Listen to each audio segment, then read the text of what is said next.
The person who took 17 lives in Parkland, Florida in 2018 was recently spared the death penalty.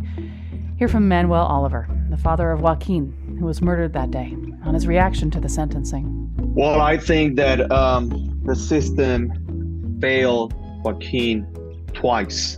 Hear his reflections on the future of gun laws. I would love to say that we're bringing results. I don't know, because I see people dying from gun violence every single day. But I do know that we are part of a platform that includes young Americans that will make things change. And hear about his own identity and relationship with fear. I am not allowing the killing of my son to be also the killing of my son's dad. So no fear is allowed. I'm Chion Wolf. That's coming up next on Audacious.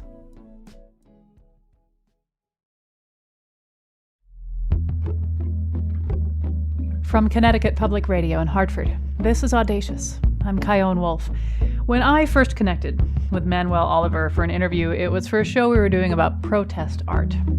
His son Joaquin was one of 17 murdered students and teachers at Marjorie Stoneman Douglas High School in Parkland, Florida, back in 2018. Manuel and his wife Patricia started an organization called Change the Ref.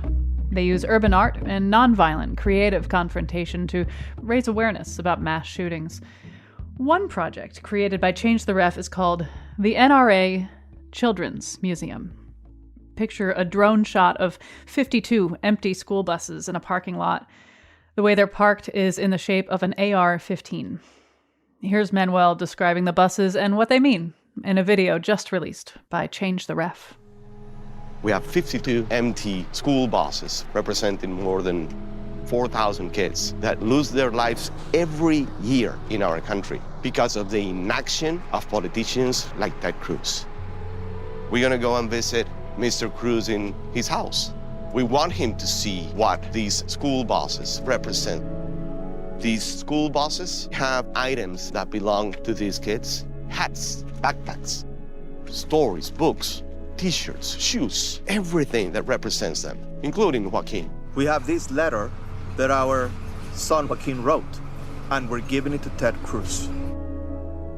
The date we recorded these first two segments of the show was on August 1st, 2022. That's just 3 days before what would have been Joaquin's 22nd birthday. In the final segment, you'll hear us catch up with him recently and hear his reactions to the jury's decision last week to spare his son's murderer the death penalty. But first, what did he want to do next with those buses? The plan is to visit legislators that have not been able, for numerous reasons, have not been able to stop gun violence or prevent it from happening, which is a very preventable thing if you think about it.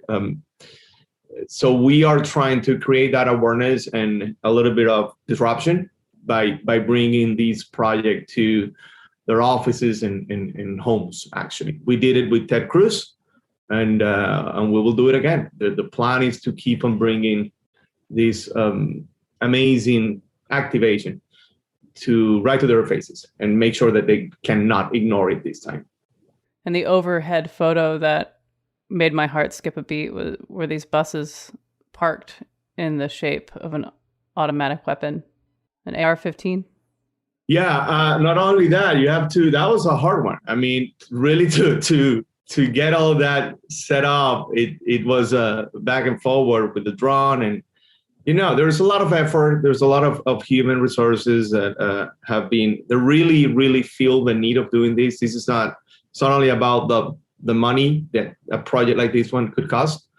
It's more about the bravery and the need of some of us of just making this happen. So that's a great image. I saw that one. Yeah, it's incredible. Why Ted Cruz? It's a well-known name, number one. It's a well-known bad name. If you think about the NRA and politicians receiving money and being ironic and sending thoughts and prayers, Ted Cruz has a lot of that. He also has kids, so we think that it will be easier to understand the pain that I suffer. Like For example, today, my wife, it's in the courtroom listening to the autopsy of our son Joaquin. So that is really painful. I had to listen to that too a couple of hours ago.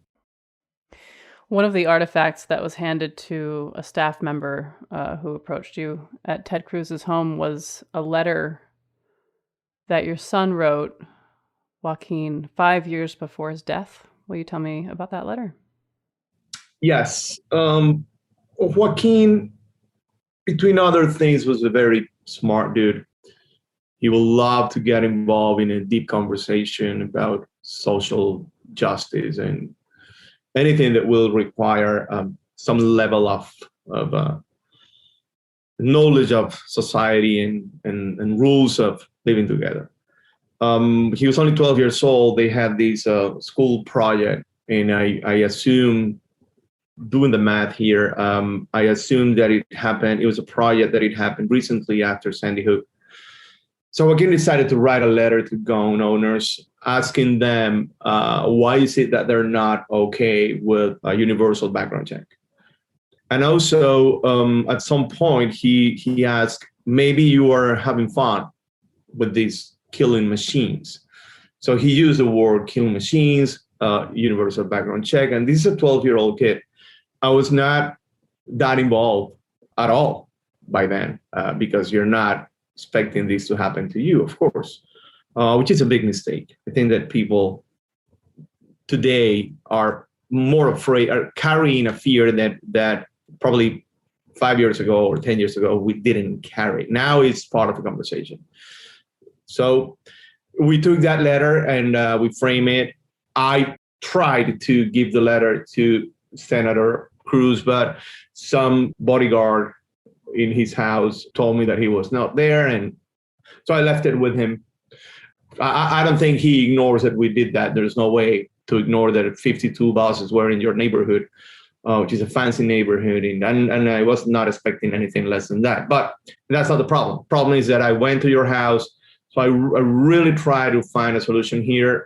You don't pay attention, I'm going to make a big deal out of it, and if one school bus is not going to work, then let's try 50.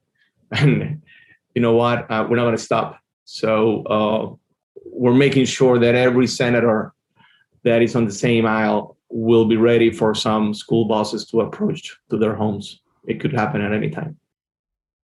Thank you for telling me about that. I know it's important to also, in the middle of all of this work you're doing, to let people know what Joaquin was like as a son, as a best friend, as you've called him, and the fact that he was already at such a young age engaged in speaking about the responsibility of being a gun owner and challenging authority.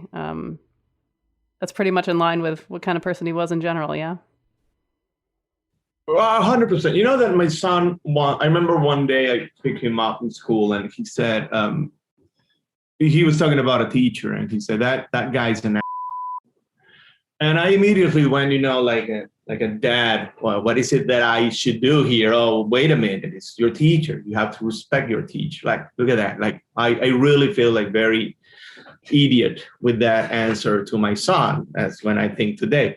So I'm like, you have to respect. He's a teacher. He goes, no, he's my teacher, but he's an I'm telling you. So why do I need to respect someone that is an And then he goes, you know what? You have to earn that authority. And this is, I'm quoting my son right now. I have respect for a 5-year-old girl that is fighting cancer. And I will honor and respect her. This guy's an and I won't respect him. You can tell me whatever you want. So I learned the lesson. I met so many since that conversation that have power and authority, but they're not. So Joaquin had it very clear in terms of what respect, the meaning of respect, the meaning of support, how to do that in this life, how to practice that in his own ways. So yeah, but it's an amazing guy. It's very painful, every time I have to talk about Joaquin. Today is a very special day. This interview is happening under very painful thoughts, which is fine.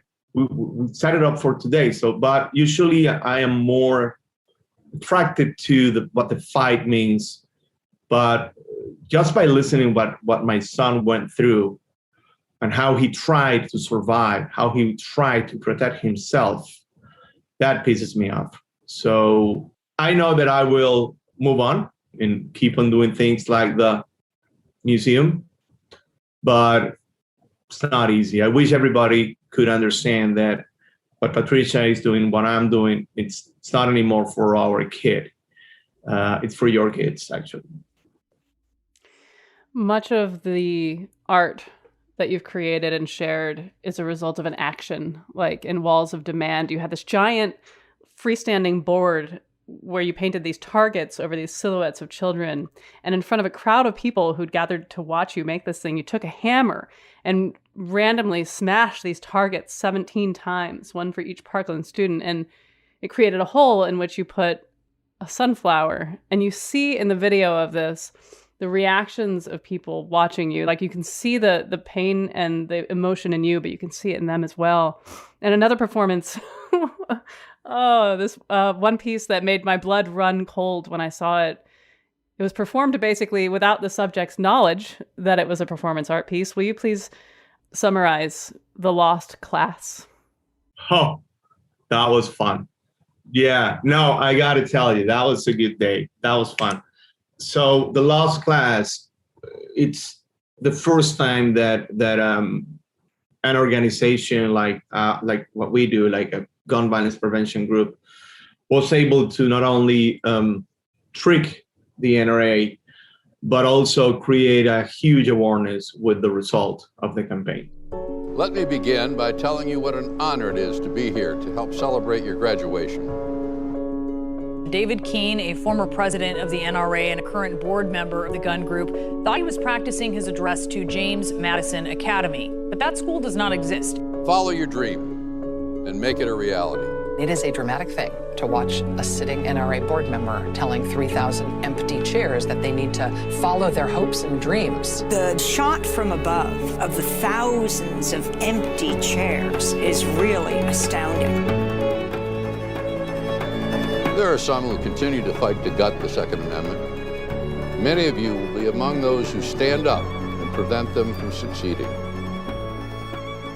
The James Madison Academy was a fake academy, and we turned that website into a Change the Ref website. It was linked to our nonprofit, and now you can see in The Lost Class how these guys giving a speech to dead kids, represented by 3,040 empty chairs. We did this to create awareness and make people understand. That's why we do what we do. That's exactly why we use art. We decided to go in that direction, and I think we are, at least, I would love to say that we're bringing results. I don't know, because I see people dying from gun violence every single day. But I do know that we are part of a platform that includes young Americans that will make things change in the next 10 years or so. So I am very proud of the inspiration that we get from our son Joaquin. I'd like to hear your reflections about your own fear and anger, starting with fear. When I think about all that you've done, all the art you've made, both with your bare hands, with your mind, with your organizing skills, with your anger, with your love, I wonder where fear resides in you. Like some of these things that you're doing, I think a lot of people in pain would be afraid to think of, let alone manifest. That's the step further you go that most people don't in this pain. And so I wonder what your relationship to fear feels like when you're developing your art. I don't want to sound like the powerful guy that is doing these kind of things, or the powerful woman that my wife is representing out there. But we don't have any fear. Fear is not part of our feelings. I'm not afraid. I am not afraid. I was really afraid when they called me and I didn't hear from my son, and I was desperately looking for him on that February 14th. My wife was terrified that day. And it's like a level of challenge of fear that it actually erases any possible fear in the future.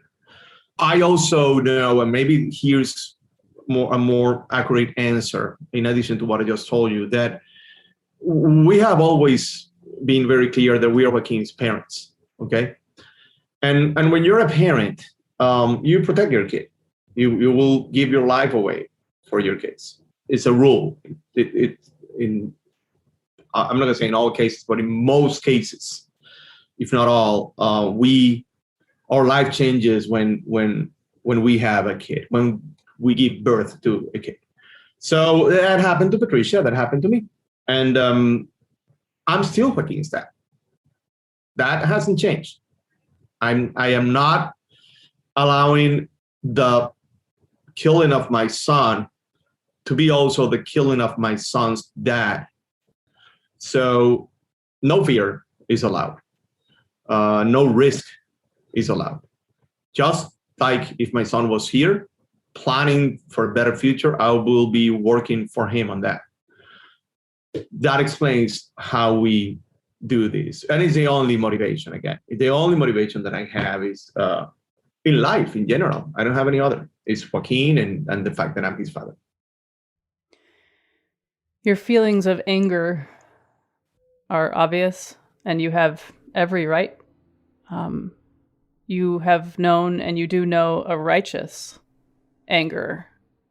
You've known it as of today for 1,629 days since your son was murdered. And it's clear that anger is one powerful ingredient in the makeup that gives life to your art.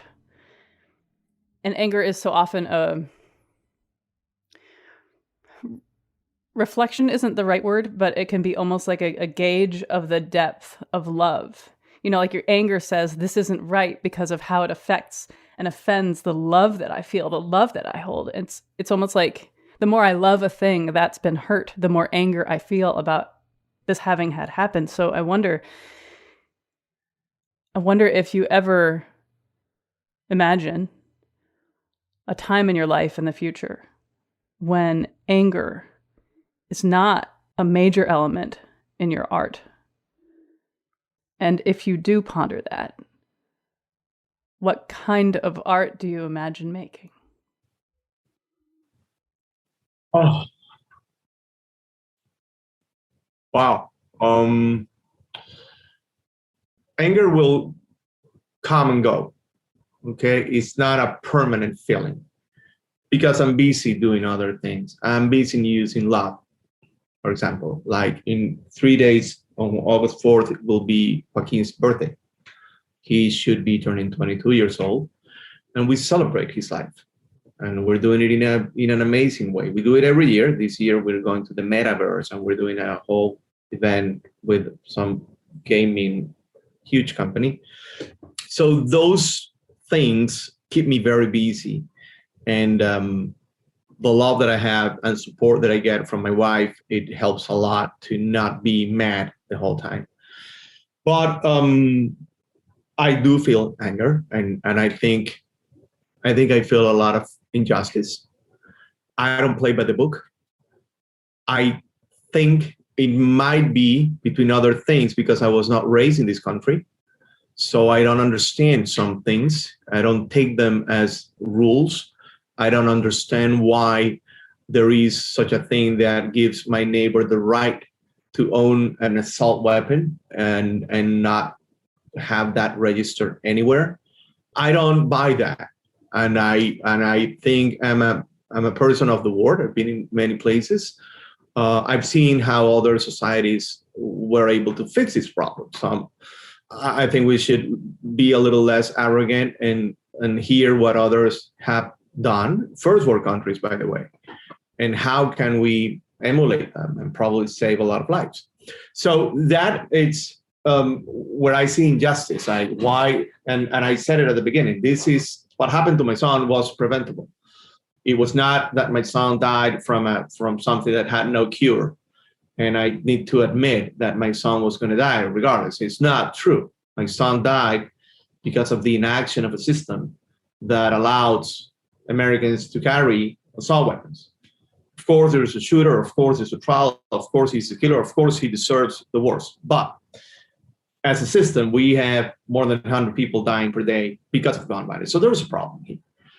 I don't like that problem. That makes me feel mad.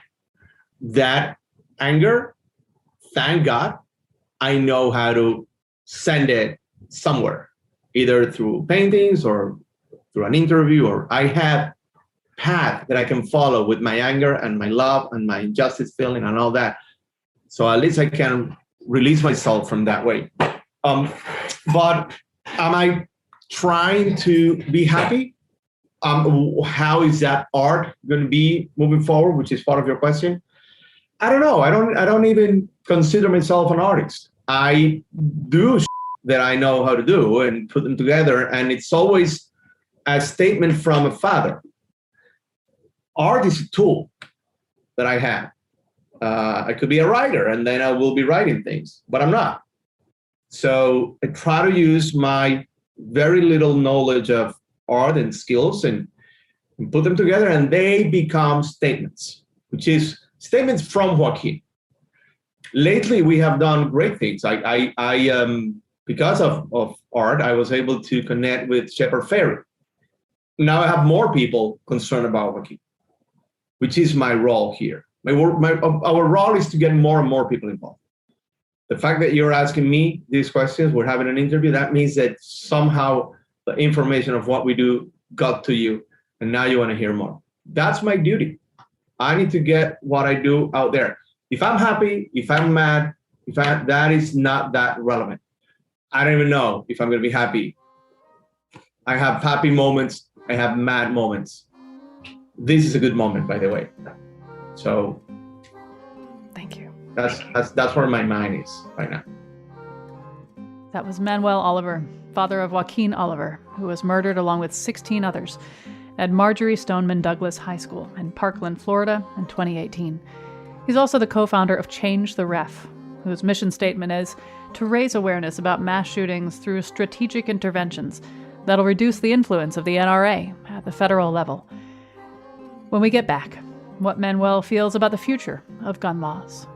Things will change for good, but unfortunately, a lot of people will die in the way to get there. It's like a war. To win the war, in this case, you're going to have to lose a lot of soldiers. Plus, when the death penalty was on the table for his son's murderer, hear what Manuel recently had to say about the sentence: life without the possibility of parole. I'm Catie Wolf. This is Audacious. Stay with me.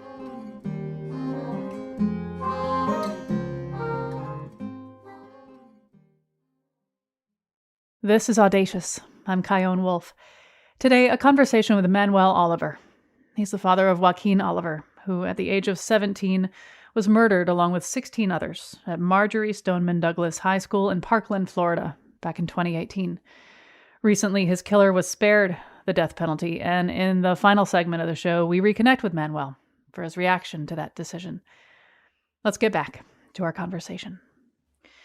We're recording this conversation on August 1st, and I know it'll be a couple weeks until it airs. And in the time between now and when people hear this conversation, there will likely be another mass shooting or two or more somewhere, and school's going to be starting up again.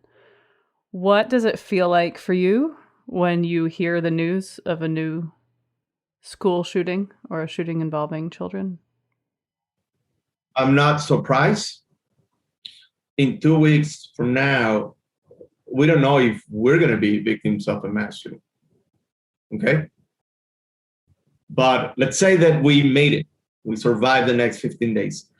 I don't feel surprised when I hear that there's a shooting. I feel offended, very offended, because I'm working on preventing that shooting from happening, and I don't have enough attention from people. So what is it that I'm missing? I start by criticizing myself every time. When I heard what happened in Uvalde, my first feeling was, what the is it that I'm not doing well? How is it that I need to reset our path and put it in another direction? Or what am I missing here? I think that we need to try things that we haven't tried yet. I think that we need to stand up in front of the president of the United States and point at him and tell him that this is not enough. And we all know that it's not enough. So why are we celebrating this? Today's many things is proof that despite the naysayers, we can make meaningful progress on dealing with gun violence. Because make no mistake, sit down, you'll hear what I have to say. If you think you... I'm trying to tell you this for years. Let me finish my comment. Let him talk. No one, okay? Because make no mistake about it, this legislation is... I think that those actions, and I see the reflect of those actions, the snowball, now I see kids being more offended, which is what I'm expecting everyone to be. So let's see. Hopefully, we're going to be good in 15 days. What does the world look like when, I want to say when this problem is solved, but even saying those words sounds frivolous. But what does the world look like when this problem is solved? No, I do think that this problem will be solved. And I have reasons to think that way. I like to use a couple of analogies here to explain what I'm trying to say. And one is the tobacco industry and the impact that they had over society probably 30 years ago, 40 years ago. It disappeared. It's not there anymore. It will be a big mistake for any politician to openly let everybody know that he's receiving money from the tobacco industry. That will be a terrible move. However, it was a very smart move 30 years ago. So our society decided to move on and get rid of that. And today, if you want to light up a cigarette, you really need to hide from anyone next to you. So that's one. I can also bring the gay movement and the gay marriage. At some point, it was something that some people will say you will never see that happening here, and there you go. We'll have a few problems here and there, but now you can get married with someone that you love. I see the same future on the gun industry and gun violence. I know, we both know that these young Americans, same ones that are concerned about climate change, same ones that are concerned about civil rights, voting rights, they are concerned about gun violence.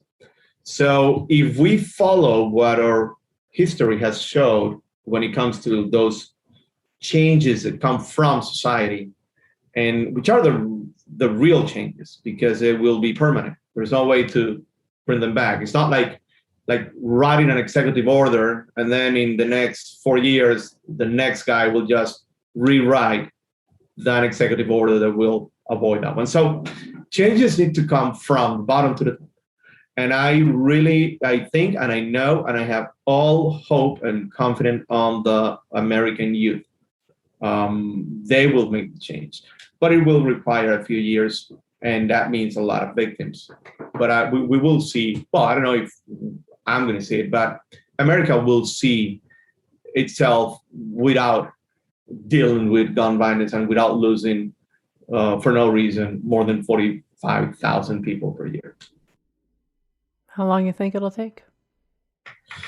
I used to say 12 years when I started thinking about this after knowing the kids and their movement, thinking about 3 presidential elections, maybe. I'll keep that number. I think 12, 10, enough time for this generation to Generation Z and to grow up and be able to vote and be able to actually take some of these seats in Congress and Senate. I'm pretty sure it will happen. I mean, if you remember what happened 5 years ago in Washington during March for Our Lives, there was 1 million people almost right there marching. There is no way today or that day you could put together 1 million people marching pro-gun or marching for the Second Amendment. So if you see the numbers, it tells me that things will change for good, but unfortunately, a lot of people will die in the way together. It's like a war. To win the war, in this case, you're going to have to lose a lot of soldiers. Do you stay connected to other parents who've lost their kids in school shootings? And how does it go for you to be in touch with them? Our picture of gun violence is beyond Parkland and beyond schools. So we have a lot of connections with other parents, like other survivors. And it's good to see that someone understands your pain. You're not alone. It makes you feel less terrible. But there's also these people that are not in the same reaction that you are. They will argue that this is what happens in America and you deal with it. And believe it or not, I have seen parents that they don't fight again. They don't put the guns in the debate for some reason. So I respect every single parent that loses a son or a daughter. I will never have an open debate with them.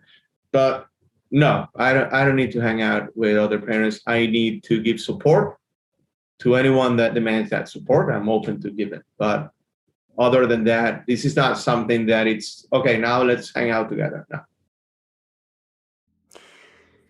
You and I, as you mentioned, are talking 3 days before Joaquin's birthday, August 4th. He would have been 22. You have said he was your best friend. I wonder, do you still talk to him? I feel him a lot. I ask him questions. He answers. He's in my mind all the time. It's a different way of communication. In this particular case, my son was 17 years old. We had a lot of time to talk. I enjoyed my son. I never traveled for work, so I'm a dad that I was always home. And we had this connection. We were, fooling around all day long and having fun, listening to music. It was magic. It was really magical. But the point that I was going to make is that he said so many things to me.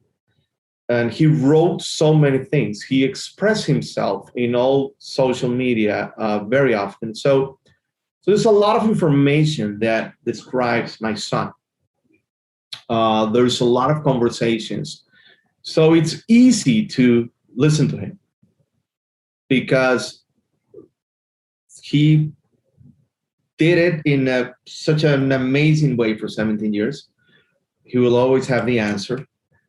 And I've been thinking lately about the guy that I miss, who is not only my little son, but also the grown-up Joaquin, the 22-year-old Joaquin that I won't see. So I have to, part of my brain is recreating that 22-year-old Joaquin based on our moments, based on our conversations, based on his role models.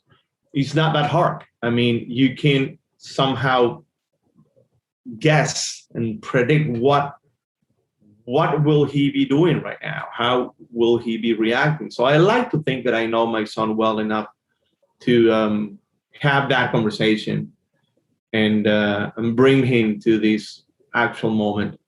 And always hoping that I will meet again with him. Always hoping that. I don't know how that's going to happen, but I'm hoping that will happen. So that's how I see it. There's a lot of connection in every single thing we do. Once he told me that he wanted to be a great. He asked me, "How do you want to be remembered?" Just like that. How do you want to be remembered then? And I didn't know. Another of my dumb answers. I think I said something like just like a nice grandfather to work on my motorcycles, and I did this and that. And But then I asked him back, said, how do you want to be remembered? And he said, I want to be remembered as a great guy, as a big, amazing social changer. I want to be remembered like Mandela, like Muhammad Ali. So this is what I was telling you. Like, if I have that reference and many other moments like that one, I could somehow recreate my son as of today. So what do you think you'd have to say about your work with Change the Ref, with all the art you've made, all the interviews you've done, all the advocacy you've done, standing up and yelling at the president recently? What do you think he'd say about it all? Well, I think he will remind me the story of the teacher and the authority. So again, listen, if you have to do something which it might put you in risk, or you might be criticized, but you need to do it because you think you are making a difference, and you think you are doing the right thing, and you think you are not only have the right, but you have the duty to do this, to save lives, to just do it. Go ahead and do it. And that's exactly what Joaquin practiced in life. He will do things. Joaquin was a doer, and I love that from him. His attitude, his conviction to do things, he will be 100% on board with what we do. If you could be at a table alone with, I don't know, a certain politician who you don't agree with, let's just say Ted Cruz, what would you say? I don't see that happening. Let me start by saying that I'm not looking for that moment. There are things that I'm looking for. That is not one of the things I'm looking for. I rather send a message and speak to the people, and then the people will demand a change. Me talking to Ted Cruz is going to get nowhere, because he's convinced that he's right. And I'm just bothering him with my thoughts and ideas, and he doesn't give a shit about my son or any other of the 45,000 victims per year. He receives a check from the NRA, and that's the most important thing. So I will say, I'm going to find a way to vote you out, and I will leave his office, period. I don't see any dialogue there. And I can't do that, I cannot allow, after everything that we have suffered, I cannot allow these politicians to get away with giving me more pain or wasting my time. It wouldn't be fair with Joaquin. So I don't ask politicians to do things.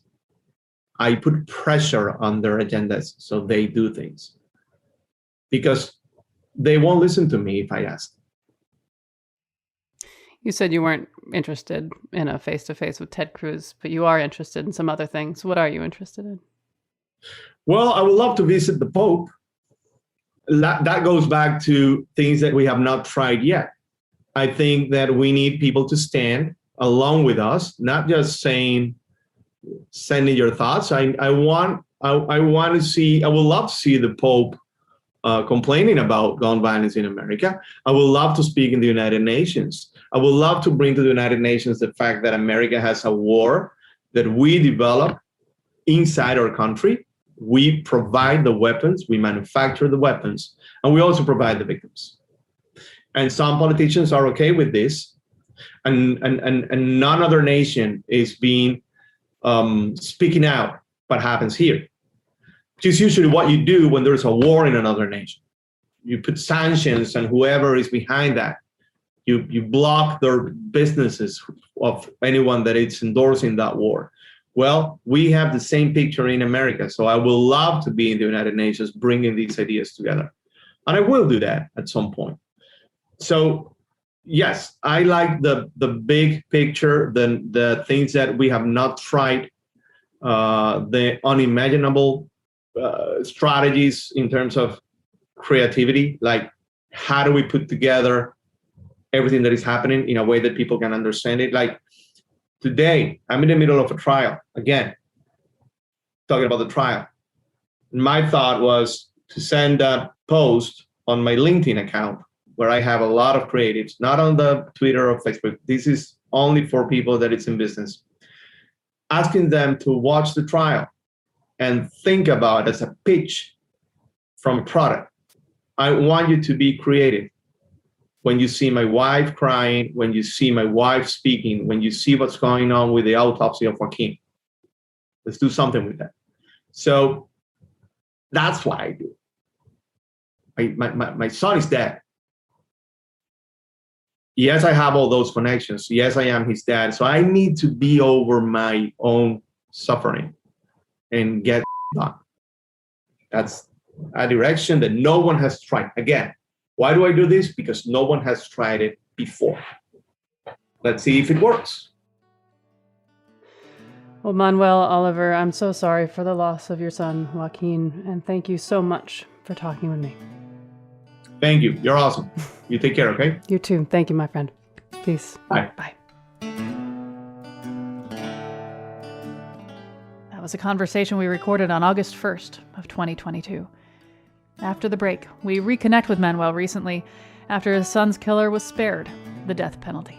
If we're not going to use it in this case, I wonder why we have the death penalty. I mean, you're talking about a person that killed 17 innocent people. I'm Catie Wolf. This is Audacious. Be right back. The sun is setting on the century, and we are armed to the teeth. We're all working together now to make our lives mercifully brief. And school kids keep trying to teach us what guns are all about. Confuse liberty with weaponry and watch your kids act it out. And every year now, like Christmas, some boy gets the milk-fed suburban blues, reaches for the available arsenal, and saunters off to make the news.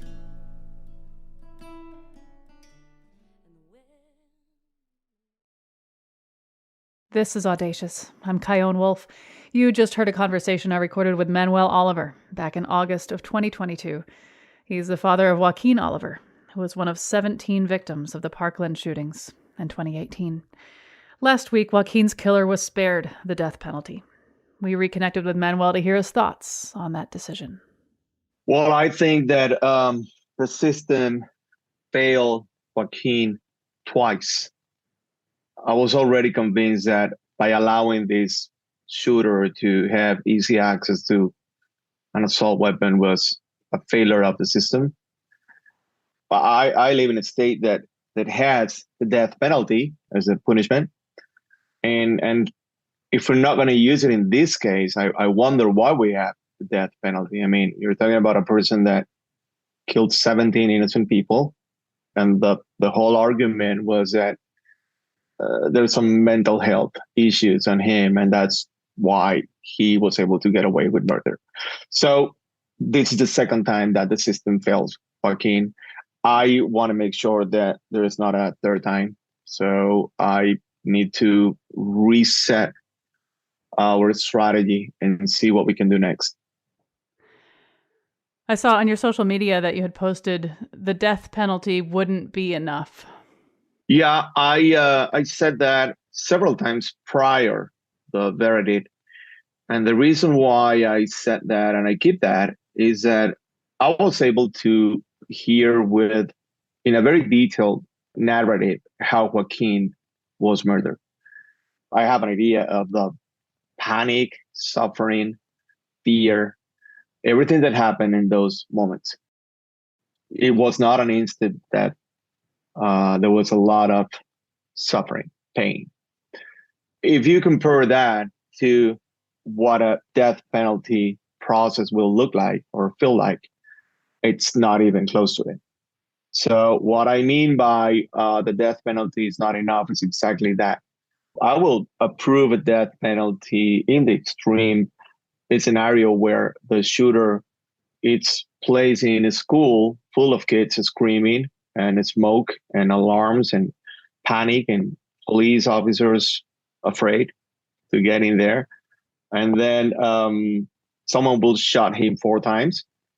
And 12 hours later, they will let his family know that he's dead. So that's what I meant by referring to the death penalty as not being enough. When I think about the concept of justice on any level, be it a personal slight or something as nightmarish as what you've been experiencing, I think about how justice, the definition is different for everybody, depending on what you want. But even when you get what you want in terms of justice, there's still no justice because your son is still dead. How do you look at justice? I agree with everything that you just said. Nothing will be able to bring Joaquin back. However, it would be more easy to close a chapter if you know that the killer of your son is actually receiving the worst punishment. It would have been a part of a healing process. Now, I decided to close a chapter no matter what. I'm trying to convince myself when I say that. I wish I was 100% sure about this. I'm not. But I'm trying to convince myself that the chapter is closed and I have to keep on doing things that I control. I'm also hoping that he receives a lot of pain and punishment inside prison, but I'm not going to promote or dedicate any more time to that. I have to keep on doing what I do best, which is my activism and trying to prevent other families going through this. So what's next for you and Change the Ref? Oh, that's a good question. Bringing back the school buses to senators that are still not solving the problem, not even paying attention to gun violence. Some of them are going to be running on November 8th to keep their seats, and we're going to do the same thing that we did in Houston with Ted Cruz. We have to be very offended with the inaction of our leaders. After Uvalde, I think Uvalde is the second Parkland, which was the second Sandy Hook. So we are now planning our second convoy of school buses with a final destination that I won't share right now. So we'll talk again. Oh yeah, I like talking to you. I like to give you some intrigue, so you call me back. Otherwise, you're not going to call me back, and then that's it. I have to learn how to use the media. I do want to mention the fact that when we did this convoy of school buses with more than 4,000 empty seats, since that moment till today, while I'm speaking to you, more than 630 kids have died because of the same situation. So, and that only gives us more than 630 reasons to do this again. So in this terrible situation that my family is going through, and it's not the only family, there's 100 more families going through this every single day. And it could be mine someday. Oh yeah, hopefully not. But at least I'm letting you know what to do. Because I never had a conversation like this one before February 14th. So now you don't have excuse. I'm telling you what to do. But this only empowers us to do more. We have limited amount of time till November the 8th. But if we can change a few voting intentions, we could win a lot and save a lot of people from gun violence. That's the goal here. Manuel Oliver, thank you so very much for catching up with me. Thank you. You're awesome. Audacious is produced by me, Jessica Severin de Martinez, and Catie Talarski at Connecticut Public Radio in Hartford, with help from our interns, Jacob Gannon and Taylor Doyle. Subscribe to the show, or see all of our episodes at ctpublic.org/audacious. Send me your thoughts on Facebook, Instagram, or Twitter at Catie Wolf, or send an email to audacious@ctpublic.org. Thanks for listening.